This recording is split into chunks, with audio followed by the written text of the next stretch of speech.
Hello friends, 9 जून की news items देख लेते हैं। द हिंदू न्यूज़पेपर से ये 12 न्यूज आइटम्स पिकअप की गई है, इनको डिटेल में डिस्कस करेंगे।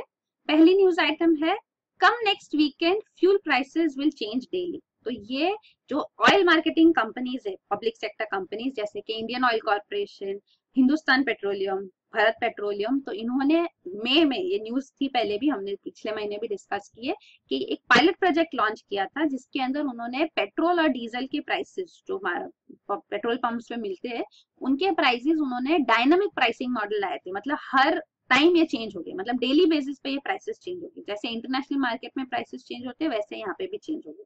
तो ये उन्होंने डायनामिक प्राइसिंग मॉडल लाया था। इससे पहले जो था मॉडल वो था फोर्टनाइटली बेसिस पे प्राइसेस चेंज होते थे। तो फोर्टनाइटली बेसिस पे मतलब कि हर 14 दिन में चेंजेस होते थे। तो अब ये डेली प्राइसिंग डायनामिक मॉडल जो है ये उन्होंने टेस्ट किया पायलट प्रोजेक्ट, और इसके बाद अब ये पूरे नेशन में इम्प्लीमेंट किया जाएगा। तो अब प्राइसेस हर रोज चेंज होंगे। तो ये न्यूज में है। तो ये ऑयल मार्केटिंग कंपनीज ये भी कंसिडर कर रही है कि कैसे ये प्राइसेस को लोगों तक पहुंचाना, कैसे उनको पता चले। तो या तो मोबाइल एप्स डेवलप किए जाए या एसएमएस भेजे जाए सेंट्रलाइज लोकेशन से। तो ये सब कंसिडर किया जा रहा है ताकि डायनामिक प्राइसेस रिफ्लेक्ट भी हो सके टू द जनरल पब्लिक। फिर अगला है, ID proof a must to book flight tickets. तो अब गवर्नमेंट क्या कंसीडर कर रही है, थोड़े महीनों में इम्प्लीमेंट किया जाएगा कि जब भी आप फ्लाइट टिकट बुक करना चाहते हो तो आपको आईडी प्रूफ भी सबमिट करना होगा। मतलब या तो आधार कार्ड, पासपोर्ट या पैन कार्ड। तो गवर्नमेंट ये जानना चाहती है कि आप कौन, आईडी क्या है, जो टिकट बुक करा रहे हैं उनकी आईडी जानना चाहते हैं। तो गवर्नमेंट ने पहले एक और स्टेप लिया है। जब एक इंसिडेंट हुआ था, जब एक एमपी इन्वॉल्व थे एक अनरूली इंसिडेंट में ऑन एयर इंडिया, तो यहाँ पे उसके बाद ये जो मिसबिहेवियर हुआ था उसकी वजह से ये नो फ्लाइट लिस्ट अब लाई गई है। तो सेंट्रल गवर्नमेंट ये लिस्ट में वो सारे पैसेंजर्स के नाम डालेंगे जो हैंडल करना मुश्किल होता है जिनको ऑन एयर। तो वो उनको अलाउ नहीं किया जाएगा फ्लाइट लेना। तो ये no fly list already initiate की गई है। और अब यहाँ पे गवर्नमेंट चाहती है कि आधार लिंकेज भी हो। तो इवन बायोमेट्रिक सिस्टम है, एंट्री सिस्टम है काफी सारे एयरपोर्ट्स में इंडिया में, तो वॉलंटरी बेसिस पे वो एस्टेब्लिश किए गए। तो उसमें आप फिर बायोमेट्रिक्स यूज करके भी आप एंट्री ले सकते हो। तो वो गवर्नमेंट चाहती है कि डिजिटाइजेशन ज्यादा हो और ट्रैवल एक्सपीरियंस एयर ट्रैवलर्स का और इजी हो। तो इसीलिए स्टेप लिए जा रहे हैं। फिर अगला न्यूज आइटम है, a new cast of crabs in Western Ghats. So Western Ghat एक बायोडाइवर्सिटी हॉटस्पॉट है कंट्री में। अगर इंटरनेशनली रिकॉग्नाइज्ड बायोडाइवर्सिटी हॉटस्पॉट्स देखे जाए इंडिया में तो एक है वेस्टर्न घाट्स और दूसरा है ईस्टर्न हिमालयस। तो ये वेस्टर्न घाट्स में नई स्पीशीज डिस्कवर हुई है, 6 नई स्पीशीज। और इतना ही नहीं, ये 6 नई स्पीशीज इतनी अलग है कि पूरी एक अलग जीनस बनती है। तो जो क्लासिफिकेशन होता है ऑर्गेनिजम्स का, तो मतलब एक जीनस के बाद हर जीनस में थोड़ी स्पीशीज होती है। तो एक नई जीनस डिस्कवर हुई है। तो ये जीनस को नाम दिया गया है करकाटा। तो करकाटा का ये संस्कृत में मतलब होता है क्रैब। तो ये जो है फ्रेश वाटर क्रैब्स की नई स्पीशीज है जो केरला में वेस्टर्न घाट्स रीजन से, ये एंडेमिक स्पीशीज है यहाँ की, वहां से डिस्कवर की गई है। तो ये न्यूज में। फिर अगला न्यूज आइटम है, recipients of India's first uterine transplant discharge successfully. तो ये पहले भी न्यूज में था कि यूट्रीन ट्रांसप्लांट इंडिया में किया जाएगा। तो 2 पेशेंट्स है ये जिनके ऊपर ये यूट्रीन ट्रांसप्लांट किया गया। तो ये पुणे बेस्ड इंस्टीट्यूट ने किया है और 3 हफ्ते हो गए यूट्रीन ट्रांसप्लांट को और ये सक्सेसफुल रहा है। ऑर्गन रिजेक्शन के भी कोई साइंस नहीं है।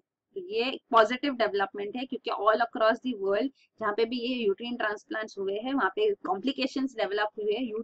ये ऑर्गन रिजेक्शन जनरली हो जाता है क्योंकि ऑर्गन ये यूट्रीन ट्रांसप्लांट किया जा रहा है और किसी का आपको दिया जा रहा है। तो जब ये ऑर्गन ट्रांसप्लांट किया जाता है तो जनरली ऑर्गन रिजेक्ट हो जाता है, इम्यून सिस्टम उसको अटैक कर लेती है, ये इन्फेक्शन हो जाता है ऑर्गन में, या तो ऑर्गन में ब्लड सप्लाई में प्रॉब्लम्स हो जाती है। तो इस वजह से फिर ऑर्गन रिजेक्शन की वजह से ऑपरेशन सक्सेसफुल नहीं रहता। पर इस केस में ये ऑपरेशन सक्सेसफुल रहा है, no organ rejection signs detect हुई है।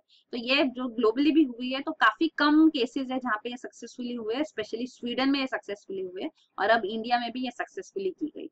तो ये यूटरस जो होता है, यूटरस का फंक्शन होता है फीमेल्स में टू कैरी द फीटस।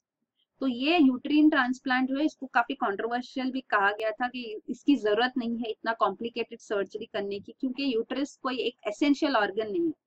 तो ये आफ्टर यूटरस ट्रांसप्लांट भी इन दीज वुमेन वो नेचुरल प्रोसेस से प्रेग्नेंट नहीं हो सकती, इन विट्रो फर्टिलाइजेशन से, आर्टिफिशियल फर्टिलाइजेशन से ही होगा, जो टेस्ट ट्यूब बेबीज कहते हैं। तो टेस्ट ट्यूब में मतलब एग और स्पर्म्स इनके हस्बैंड्स के ऑलरेडी कलेक्ट किए गए हैं और एम्ब्रियोज बनाए गए, फ्रोजन एम्ब्रियोज है, तो थोड़े महीनों बाद अभी प्रेगनेंसीज भी लाई जाएगी थ्रू इन विट्रो फर्टिलाइजेशन, और ये अगर सक्सेसफुल रहेगी मतलब यूट्रस फंक्शनल भी है, तो वो है।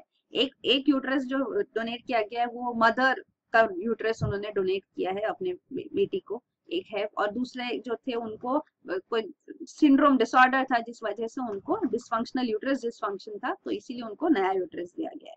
तो ये 2 केसेस है यूट्रस ट्रांसप्लांट के जो सक्सेसफुली किए गए। फिर अगला है Punjab farmers to protest on June 12 for loan waiver. तो हम देख रहे हैं फार्मर्स प्रोटेस्ट कर रहे हैं, लोन वेवर मांग रहे हैं, मतलब उनके loan, small and marginal farmers के लोन्स माफ किए जाए। तो ये महाराष्ट्र में प्रोटेस्ट हो रहे हैं, हमने ये भी देखा एमपी में प्रोटेस्ट हो रहे हैं, 5 फार्मर्स की डेथ हो गई, उसके बाद इवन जो कलेक्टर्स है या एसपीज है इन डिस्ट्रिक्ट्स में उनको भी सस्पेंड किया गया है और इन्वेस्टिगेशन हो रही है। और अब पंजाब के फार्मर्स भी इनके साथ मिल रहे हैं और कह रहे हैं हम इनको सपोर्ट करते हुए हम भी प्रोटेस्ट करेंगे कि लोन वेवर मिलना चाहिए। वो कह रहे हैं कि स्वामीनाथन कमीशन के जो रिपोर्ट में रिकमेंडेशन है उनको इम्प्लीमेंट करने का डिमांड वो कर रहे हैं। तो ये स्वामीनाथन कमीशन रिकमेंडेशंस क्या है वो भी हम देखेंगे। तो इवन एक प्रोमिनेंट रिकमेंडेशन था कि मिनिमम सपोर्ट प्राइसेस जो है क्रॉप्स के एटलीस्ट 50% ज्यादा होने चाहिए उनके कॉस्ट ऑफ प्रोडक्शन से, ताकि एग्रीकल्चर सस्टेनेबल रहे। वो ये भी चाहते हैं कि जो अनप्रोवोक्ड पुलिस फायरिंग हुई है उसको कंडेम किया, इसके ऊपर रिपोर्ट एक्शन लिया जाए, वो डिमांड किया जा रहा है, और वो लोन वेवर डिमांड कर रहे हैं। और ये एमएस स्वामीनाथन कमीशन जो था ये नेशनल कमीशन ऑन फार्मर्स था जो 2004 में अपॉइंट किया गया था। इन्होंने 5 रिपोर्ट सबमिट किए थे फिर 2006, और ये रिकमेंडेशंस जो है मेजरली यहाँ मेंशन किए गए। और एक मेजर रिकमेंडेशन ये था कि जो एग्रीकल्चर सब्जेक्ट है वो स्टेट लिस्ट में, मतलब स्टेट गवर्नमेंट्स की जिम्मेदारी है, तो वो चाहते हैं कि ये कंकरेंट लिस्ट में लाया जाए क्योंकि ये यूनियन और स्टेट गवर्नमेंट दोनों की जिम्मेदारी होती है। तो हम ये भी देख रहे हैं कि एक्चुअली पंजाब जहाँ पे अभी ये प्रोटेस्ट इनिशिएट किए गए तो पंजाब में अभी कांग्रेस गवर्नमेंट पावर में आई है, तो ये डिमांड किया जा रहा है कि अब कांग्रेस यहाँ इंप्लीमेंट करे, उनके मैनिफेस्टो में भी था। और बीजेपी ये अक्यूजेशंस ला रही है कि राजस्थान में भी रिसेंटली न्यूज आई है कि राजस्थान में भी फार्मर्स प्रोटेस्ट किए जा रहे हैं, तो यहाँ पे कांग्रेस को ब्लेम किया जा रहा है कि ये जो प्रोटेस्ट हो रहे हैं फार्मर्स के वो कांग्रेस इनके पीछे है, वो इंस्टिगेट कर रही है फार्मर्स को। तो वही है क्योंकि ये स्टेट लिस्ट में है तो ये ऐसे एक्यूजेशंस भी आ रहे हैं, तो ये कंकरेंट लिस्ट में होना चाहिए, यूनियन गवर्नमेंट का मेजर रोल इसमें होना चाहिए टू फैसिलिटेट एग्रीकल्चर। फिर जो रिकमेंडेशंस मेजरली आए हैं तो एक है लैंड रिफॉर्म्स में रिकमेंडेशंस आए हैं कि लैंड जो है सरप्लस लैंड रीडिस्ट्रीब्यूट करना चाहिए, इवन फॉरेस्ट में ट्राइबल्स को अलाउ करना चाहिए, पेस्टोरलिस्ट को यहाँ पे प्रोविजंस देने चाहिए, जो हमारे पास फॉरेस्ट राइट्स एक्ट उसमें प्रोविजन दिया गया है। Even agriculture prime agriculture land को नॉन एग्रीकल्चर यूज के लिए डाइवर्ट नहीं करना चाहिए, जो हम रिसेंटली देख रहे हैं काफी ऐसे केसेस होते हैं जिस वजह से एग्रीकल्चर सफर करता है, वो है। फिर इरिगेशन में सजेस्ट किए गए rain water harvesting, water level recharging होना चाहिए, इवन इन्वेस्टमेंट इरिगेशन में गवर्नमेंट को इंक्रीज करना चाहिए, तो वो स्टेप्स लेने चाहिए। फिर प्रोडक्टिविटी इंक्रीज करने के लिए वो कह रहे हैं कि रिसर्च एंड डेवलपमेंट होना चाहिए, वाटर कंजर्वेशन स्टेप्स लेने चाहिए, एग्रीकल्चर इंफ्रास्ट्रक्चर का डेवलप होगा, इरिगेशन फैसिलिटीज वगैरह एस्टेब्लिश होगी तो प्रोडक्टिविटी भी इंक्रीज होगी। और even soil testing labs establish करने चाहिए क्योंकि सॉइल कैसी है उस हिसाब से आप सीड सो करो, तो जो क्रॉप सुटेबल है वही सो किया जाए, तो उसके लिए सॉइल टेस्टिंग वगैरह साइंटिफिक डेवलपमेंट यहाँ लाना और साइंटिफिक इम्प्लीमेंट करना इसको बहुत जरूरी है। तो सॉइल हेल्थ कार्ड्स भी जैसे दिए जाते हैं, तो ये है। फिर नेक्स्ट कैटेगरी है क्रेडिट एंड इंश्योरेंस, तो उसके लिए रिकमेंडेशंस दिए गए कि एग्रीकल्चर के लिए क्रॉप लोन के लिए इंटरेस्ट रेट्स 4% तक ही होने चाहिए, उससे ज्यादा नहीं होने चाहिए। फॉर्मल क्रेडिट सिस्टम इनके पास लाना चाहिए। इवन किसान क्रेडिट कार्ड है तो ये वुमेन फार्मर्स को ज्यादा नहीं मिल पाते, तो इनके लिए भी ये फैसिलिटेट करना चाहिए। इवन मॉरेटोरियम डेट रिकवरी पे लाओ अगर फार्मर्स को प्रॉब्लम्स है, तो ये सब भी डिमांड की गई। इवन इंश्योरेंस वो चाहते थे क्रॉप इंश्योरेंस लाया जाए फॉर ऑल क्रॉप्स और प्रीमियम्स रिड्यूस किए जाए, तो ये भी क्रॉप इंश्योरेंस स्कीम भी अभी जो नई आई है प्रधानमंत्री क्रॉप इंश्योरेंस स्कीम, तो उसके अंदर भी लेकिन प्रीमियम्स मार्केट डिटरमिनेड है, तो वो है ये सारे क्रॉप्स के लिए है। फिर फूड सिक्योरिटी के लिए भी वही है कि पीडीएस सिस्टम स्ट्रॉन्ग करना चाहिए, माइक्रोन्यूट्रिएंट लाना चाहिए, माइक्रोन्यूट्रिएंट डेफिशिएंसी को टैकल करना चाहिए। इवन वो community food and water banks चाहते क्या बने through women self help groups, तो ये भी फूड सिक्योरिटी इंश्योर करेगा। और फूड सिक्योरिटी एक्ट होना चाहिए, नेशनल फूड सिक्योरिटी एक्ट, जैसे एम्प्लॉयमेंट गारंटी एक्ट है वैसे फूड गारंटी एक्ट भी होना चाहिए, राइट टू फूड। और फार्मर सुसाइड प्रिवेंट करने के लिए वो चाहते हैं सुसाइड हॉटस्पॉट्स पे national rural health mission extend किया जाए, इनको काउंसलिंग दी जाए, इनका फार्मर्स कमीशन बनाया जाए स्टेट लेवल पे जहाँ पे फार्मर रिप्रेजेंटेटिव्स हो, ताकि उनके जो कंसर्न्स है उसको डिस्कस किया जाए, सोल्यूशन लाया जा सके, और क्रॉप इंश्योरेंस लाया जाए ताकि कोई फेलियर हो तो उनको वो बर्डन नहीं उठाना पड़े, सोशल सिक्योरिटी बेनिफिट उनको मिलनी चाहिए ताकि फार्मर सुसाइड्स भी टैकल कर सके, और एग्रीकल्चर फ्लरिश करेगा तो फार्मर सुसाइड्स भी एलिमिनेट हो जाएगी। फिर अगला न्यूज आइटम है water quality index set to be announced soon. तो जैसे एयर क्वालिटी इंडेक्स गवर्नमेंट ने बनाया है वैसे वाटर क्वालिटी इंडेक्स भी बनाना चाहिए। तो ये Telangana state pollution control board ने सजेस्ट किया सेंट्रल पोल्यूशन कंट्रोल बोर्ड को, और उन्होंने कमेटी एस्टेब्लिश की है विद एनवायरमेंट साइंटिस्ट, और ये वाटर क्वालिटी इंडेक्स फॉर्मुलेट कर रहे हैं। तो जो अभी ये अनाउंस किया जाएगा, अभी जो बैकग्राउंड वर्क जो हो रहा है उसके ऊपर ये दे रहे हैं ये आर्टिकल में। तो ये वो लोग कह रहे हैं कि हम जो प्रेजेंट मॉडल्स है ऑस्ट्रेलिया में कनाडा में वाटर क्वालिटी इंडेक्स के लिए वो हम स्टडी कर रहे हैं, और उन्होंने जो बनाया है वो है कि 3 अलग अलग मॉडल्स होने चाहिए, मतलब 3 अलग वाटर क्वालिटी इंडेक्स मॉडल्स होंगे और उनके पैरामीटर्स भी अलग होंगे क्योंकि वाटर अलग अलग जगह पे अलग होता है। तो रिवर्स और लेक्स के लिए एक मॉडल है, ग्राउंड वाटर के लिए एक, और कोस्टल वाटर्स के लिए। तो ये 3 मॉडल्स का प्रेजेंटली सारे स्टेट्स में, थोड़े स्टेट्स में यहाँ पे टेस्टिंग चल रहा है कि क्या ये एक्यूरेटली आउटपुट दे रहे हैं या नहीं। तो टेस्टिंग के बाद जो इनका फाइनल रिजल्ट होगा, रिपोर्ट, ये प्रिपेयर किया जाएगा, सेंट्रल पोल्यूशन कंट्रोल बोर्ड को दिया जाएगा और फिर ये पब्लिक में लाया जाएगा। फिर अगला न्यूज आइटम है ओनली पीएसयूज में be let to make oxytocin. तो ये ऑक्सीटोसिन जो है ये एक हार्मोन ड्रग है। तो ये हार्मोन जो होता है इसका मेन फंक्शन है कि ये चाइल्ड बर्थ में, यूट्रस कॉन्ट्रैक्शन में हेल्प करता है और मिल्क सिक्रीशन में हेल्प करता है। तो ये ऑक्सीटोसिन के इंजेक्शंस दिए जाते हैं एनिमल्स को, डेयरी फार्मर्स ओनर्स इसको इंजेक्शन देते हैं ताकि मिल्क प्रोडक्शन इंक्रीज किया जा सके, इवन वेजिटेबल्स को दिया जा सके कि वो बड़े दिखे, फ्रेश दिखे। तो ये ऑक्सीटोसिन को रेगुलेट करने के लिए ऑलरेडी ने गवर्नमेंट ने इसका जो सेल है इसको बैन कर दिया 2014 से। अब जो और एक स्टेप लिया जा रहा है वो ये है कि ऑक्सीटोसिन मैन्युफैक्चर भी सिर्फ पीएसयू कंपनीज को ही अलाउ किया जाएगा, प्राइवेट सेक्टर में मैन्युफैक्चर नहीं किया जा सके, क्योंकि oxytocin already schedule H drug है। शेड्यूल एच ड्रग का भी मतलब है कि ये प्रिस्क्रिप्शन के बगैर, रजिस्टर्ड मेडिकल प्रैक्टिशनर के प्रिस्क्रिप्शन के बगैर सेल नहीं किया जा सकता, पर वही ये रेगुलेशन होता है कि नहीं, इसीलिए गवर्नमेंट और स्ट्रिंजेंट स्टेप्स लेने के लिए ये कंसीडर कर रही है। Even Himachal Pradesh high court ने ये सजेस्ट किया था मार्च 2017 को कि ये पब्लिक सेक्टर कंपनीज को अलाउ करना चाहिए ऑक्सीटोसिन मैन्युफैक्चर करना, और ये director general of drug controller general of India ने ये इसको एंडोर्स किया। वो कह रहे गवर्नमेंट, होम मिनिस्ट्री ये चाहती है और हम भी इसको एंडोर्स करते हैं कि सिर्फ पीएसयूज ही ऑक्सीटोसिन हार्मोन ये ड्रग डेवलप करें। फिर अगला न्यूज आइटम है $1 million fund establish to bolster BRICS media.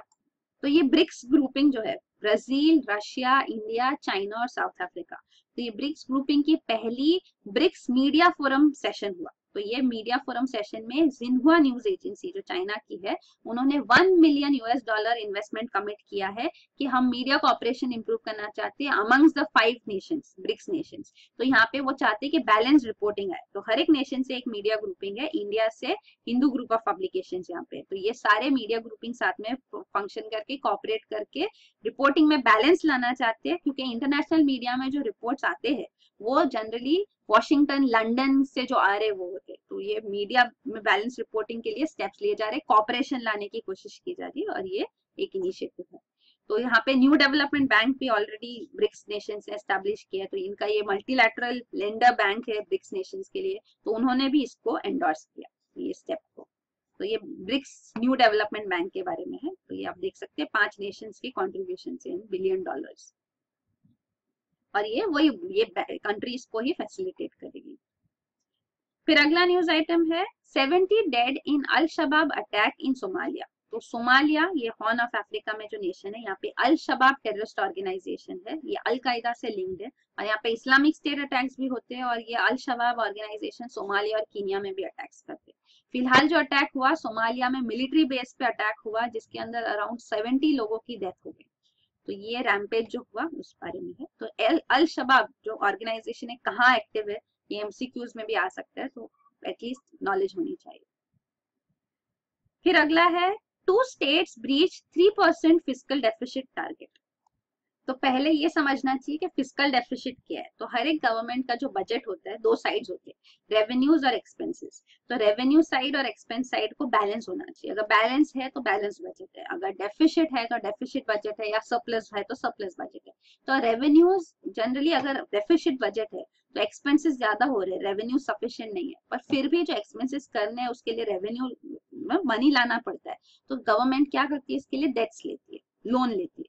तो जो ये आप देख रहे हैं रेवेन्यू सोर्सेस, तो टैक्स होते हैं, नॉन टैक्स रेवेन्यूज होते हैं, और कैपिटल रिसीट्स मिलते हैं। तो इसमें नॉन डेट रिसीट्स है और ये डेट रिसीट्स है। तो जो टोटल डेट रिसीट्स होते हैं इसको कहते हैं गवर्नमेंट बोरोइंग, फिस्कल डेफिसिट। तो total date receipts of government जो है वो फिस्कल डेफिसिट होता है। तो it this gives you an idea कि टोटल बोरोइंग रिक्वायरमेंट क्या है गवर्नमेंट का। तो ये फिर बैलेंस होता है, जब ये डेट्स लिए जाते हैं तो ये दो साइड्स बैलेंस होती है। तो जो फिस्कल डेफिसिट है ये कितना होना चाहिए, तो इसके लिए एक टारगेट रखा गया है। तो इंडिया में भी fiscal responsibility and budget management act formulate किया गया है। तो इसमें अंदर स्टेट गवर्नमेंट्स के लिए फिस्कल डेफिसिट टारगेट जो है ये 3% होना चाहिए। जो जीडीपी है स्टेट का उसका 3% होना चाहिए मैक्सिमम। तो आरबीआई ने पहले भी ये वार्निंग दी थी कि 7 स्टेट्स का ये 3% फिस्कल डेफिसिट टारगेट ब्रीच हो सकता है, ध्यान देना चाहिए, कॉशन किया था उनको। अब न्यूज ये है कि 2 स्टेट्स ने ये 3% फिस्कल डेफिसिट टारगेट ब्रीच कर दिया है। तो वही है कि इसके लिए फिर कोई कॉन्स्टिट्यूशनल बैकिंग नहीं है कि आरबीआई इनके अगेंस्ट कोई स्टेप्स ले सकती है। एक्ट में ये एक्ट भी अभी नया एक्ट फॉर्मुलेट करने के लिए स्टेप्स लिए जा रहे हैं, इसको रिफ्रेम करने के लिए। तो इसमें भी यही प्रोविजन है कि अगर वो एक्सीड करना चाहती है तो उनको सेंट्रल गवर्नमेंट से परमिशन लेना चाहिए। लेकिन ऑलरेडी हो गया। और आरबीआई एक इंपॉर्टेंट पॉइंट सामने ला रही है, वो है लोन वेवर्स जो बैंक जो स्टेट्स दे रहे हैं, स्टेट गवर्नमेंट जो लोन वेवर्स देती है, लोन माफ कर रहे स्मॉल और मार्जिनल फार्मर्स का, उसकी वजह से भी उनके ऊपर काफी बर्डन आ रहे हैं और वो ये फिस्कल डेफिसिट टारगेट भी ब्रीच कर रहे, क्रॉस कर रहे। फिर अगला है डीजीएफटी में कम अंडर रेवेन्यू डिपार्टमेंट। तो ये है directorate general of foreign trade. तो रिसेंटली हमने ये भी डिस्कस किया था कि मिनिस्ट्री ऑफ कॉमर्स चाहती है कि वो कोर फंक्शंस के ऊपर ध्यान दे, नॉन कोर फंक्शंस उनसे हटा दिए जाए। तो वो चाहते थे कि ट्रेड अग्रीमेंट, जो free trade agreements FTA negotiation है, तो ये फॉरेन ट्रेड फॉर्मुलेशन जो है, फॉरेन ट्रेड पॉलिसी फॉर्मुलेशन वो करे, और फॉरेन ट्रेड पॉलिसी इंप्लीमेंटेशन वो नहीं करना चाहती। वो कह रही थी कि central board of excise and customs को ये फंक्शन देना चाहिए। सीबीएसई ने उनके पार्ट पे कहा कि हमारे पास इसकी एक्सपर्टीज नहीं है, ये तो डीजीएफटी का काम है, directorate general of foreign trade का काम है। तो पॉलिसी फॉर्मुलेशन, पॉलिसी इंप्लीमेंटेशन दोनों ये डायरेक्टरेट जनरल करते हैं। तो और ये डायरेक्टरेट जनरल फिलहाल डिपार्टमेंट ऑफ कॉमर्स में। तो अब सेंट्रल गवर्नमेंट ये प्रपोजल कंसिडर कर रही है कि डीजीएफटी को डिपार्टमेंट ऑफ रेवेन्यू में ट्रांसफर कर देना चाहिए अंडर मिनिस्ट्री ऑफ फाइनेंस। तो ये स्टेप्स लिए जाएंगे। तो इससे even ease of doing business improve होगा, क्योंकि सीबीएसई भी कह रही है कि उनके पास काफी कंप्लेंट्स आती है कि जो फॉरेन ट्रेडर्स है तो उनके लिए यहाँ पे रेड टेपिज्म काफी हो जाता है, क्योंकि डिपार्टमेंट ऑफ कॉमर्स और डिपार्टमेंट ऑफ रेवेन्यू के बीच में जब डीले होते हैं तो उस वजह से कोऑर्डिनेशन में डिफरेंसेस आते हैं, तो वो फिर डिले हो जाता है और रेड टेपिज्म आता है। तो इंडिया का वर्ल्ड बैंक का जो ease of doing business report है, डूइंग बिजनेस रिपोर्ट में भी हमारा रैंकिंग काफी लो है, 130 आउट ऑफ 190 नेशंस। तो इसीलिए यहाँ पे भी इम्प्रोवाइज किया जा सकता है स्टेप्स लेके ये। और इवन जो हमारा ट्रेडिंग अक्रॉस बॉर्डर्स है उसका रैंकिंग और भी लो, 143 है। तो अभी वही है, तो स्टेप्स लिए जाएंगे कि directorate general of foreign trade जो है वो डिपार्टमेंट ऑफ रेवेन्यू में लाया जाए। और सीबीएसई के जो रिकमेंडेशन है उसको ज्यादा वेट मिलेगा, क्योंकि इवन ऑलरेडी जो ट्रेड फैसिलिटेशन अग्रीमेंट के अंदर जो ऑर्गेनाइजेशन एस्टेब्लिश किया गया है, ट्रेड फैसिलिटेशन अग्रीमेंट है वर्ल्ड ट्रेड ऑर्गेनाइजेशन का, जिसको सारी कंट्रीज ने रेटिफाई किया, डब्ल्यूटीओ मेंबर्स ने, इंडिया ने भी इसको अप्रैल 2016 में रेटिफाई किया। तो इसके प्रोविजंस हमारे लिए मैंडेटरी है, और हमने इसके प्रोविजंस के अंदर ये national committee on trade facilitation establish किया है under central board of excise and customs. तो इसका सेक्रेटेरिएट भी यहीं लोकेटेड है सीबीएसई में। तो ये ट्रेड फैसिलिटेशन भी easy flow of goods across border के लिए बेनिफिशियल है, तो वही इसको भी कंसिडर किया जाएगा। फिर अगला न्यूज आइटम ये जो है ये वर्ल्ड बैंक का ease of doing business report के बारे में है। तो इंडिया का रैंकिंग 130 है, जैसे आप देख सकते हैं। और ये parameters on the basis of which ranking is given, तो ये 10 पैरामीटर्स है। ये ट्रेडिंग अक्रॉस बॉर्डर जो हमारा रैंक 143 है। फिर ये ट्रेड फैसिलिटेशन अग्रीमेंट के बारे में, वर्ल्ड ट्रेड ऑर्गेनाइजेशन का जो ट्रेड फैसिलिटेशन अग्रीमेंट था, तो इसको दिसंबर 2013 में अडॉप्ट किया गया, लेकिन ये रेटिफाई करने के बाद फाइनली इंप्लीमेंट हुआ है, एनफोर्स किया गया है फ्रॉम फेब 2017 ओनली। तो ये जो अग्रीमेंट है ये डब्ल्यूटीओ ने इसको एंडोर्स करके इंप्लीमेंट किया है, अडॉप्ट किया है on the behest of developed countries. तो डोहा डेवलपमेंट एजेंडा वगैरह अभी भी पेंडिंग है, लेकिन ये ट्रेड फैसिलिटेशन अग्रीमेंट इंप्लीमेंट किया गया। तो यहाँ पे डेवलप्ड कंट्रीज ने आर्ग्यू किया कि ये फैसिलिटेशन के लिए, ये कोई नया area of trade open up करने के लिए नहीं है। तो ट्रेड फैसिलिटेशन मतलब क्या, कि जो कंट्रीज में ट्रेड अलाउड है, कोई रिस्ट्रिक्शंस नहीं है, पर क्योंकि कस्टम्स और एक्साइज में इतना टाइम लग जाता है वहां पे कि वो फिर उनको पेपर वर्क वगैरह, रेड टेपिज्म वगैरह जो होता है, मल्टीपल प्रोसीजर्स फॉलो करना, तो वो इतना कॉम्प्लिकेटेड सिस्टम होता है कि फिर ट्रेड फैसिलिटेट नहीं होता। तो उसको इम्प्रूव करने के लिए ये अग्रीमेंट लाया गया है कि यहाँ single window paperless automated system होना चाहिए। तो ये वही है, इनके 3 जो पिलर्स है मेन, कि सिंप्लीफिकेशन होना चाहिए कस्टम्स को सिंप्लीफाई करने के लिए, तो रिडंडेंसी, रिपीटेशन सब एलिमिनेट करना है, हार्मोनाइज करना है इंटरनेशनल स्टैंडर्ड से, और ये स्टैंडर्डाइजेशन जो है कि जो स्टैंडर्डाइज्ड इंटरनेशनली अग्रीड प्रैक्टिसेस है उनको ही लाया जाए। तो जैसे क्या प्रैक्टिसेस, प्रोसीजर्स, कैसे डॉक्यूमेंटेशन होना चाहिए, वो ऐसे होना। ट्रेड फैसिलिटेशन अग्रीमेंट को रैटिफाई करने के लिए इंडिया ने भी एक पॉइंट रेज किया था, उन्होंने इसको डिले किया है क्योंकि अग्रीमेंट ऑन एग्रीकल्चर में जो सब्सिडीज दी जाती है फार्मर्स को, डेवलपिंग नेशन जो सब्सिडीज देते हैं उसके ऊपर 10% कैप है। तो ये 10% कैप इंडिया ब्रीच करने वाला था, क्योंकि हमारे पब्लिक डिस्ट्रीब्यूशन सिस्टम है जो हम फूड प्रोक्योरमेंट करते हैं फार्मर्स से, तो वो सब्सिडीज ही है, तो वो सब्सिडीज का लिमिट हम पहुंचने वाले थे, और ये प्राइसेस भी 1986-88 प्राइसेस के बेसिस पे सब्सिडीज का कैप है। तो वही है कि ये ब्रीच होने वाला था, इसलिए हम चाहते थे कि इसको भी कंसिडर किया जाए, सिर्फ ट्रेड फैसिलिटेशन अग्रीमेंट को नहीं, इसको लिंक किया था हमने कि अग्रीमेंट ऑन एग्रीकल्चर का भी हमको सोल्यूशन, क्योंकि ब्रीचिंग हो रहा है अभी हमारा।